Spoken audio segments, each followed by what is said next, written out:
నమస్తే వాటి ఫ్యామ్. సో డాడ్ స్వామి వాళ్ళు ఒక 9 మంది స్వాములకైతే భిక్ష పెట్టిస్తున్నారనమాట. సో అదే అండి ఈ వీడియో.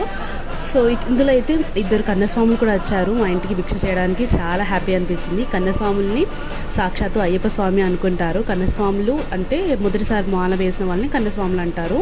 ఆ కన్యస్వాములకి భిక్ష పెడితే మనకి సాక్షాత్తు అయ్యప్ప స్వామి భిక్ష చేసినట్టే అన్నట్టు మనకు ఆ ఫీలింగ్ అయితే ఉంటుంది అన్నమాట. వాళ్ళ చేతుల మీదుగా ఏది తీసుకున్నా మనకు అన్నీ నెరవేరుతుంది. సో లంచ్ మెన్యూ ఏంటంటే ఇవి వచ్చేసి స్వీట్స్, బాదుషా, అలాగే చిక్కుడుకాయ ఫ్రై, పాలకూర పప్పు, వంకాయ ఆలుగడ్డ, కర్డ్ అండ్ టమాటా పచ్చడి, సాంబార్, అలాగే పాపడాలు, జీరా రైస్. ఇక భిక్ష చేయడం అయితే స్టార్ట్ చేసేసారనమాట. అందరం వడ్డించేసాము. నేను, మా స్మైలీ గాడు, మమ్మీ, డాడీ, తమ్ముడు, మా హస్బెండ్ కూడా అందరం వెళ్ళి వడ్డించేసాం అన్నమాట. సో ఇక్కడైతే ఇక దీపం పెట్టేసి ఇక శరణఘోష చెప్పేసి ఇక భిక్ష అయితే స్టార్ట్ చేసి కంప్లీట్ అయిపోయాక ఇలాగ తమలపాకులు, అరటిపండు 11 రూపాయల దక్షిణ పెట్టి స్వాములకి తీస్తామన్నమాట.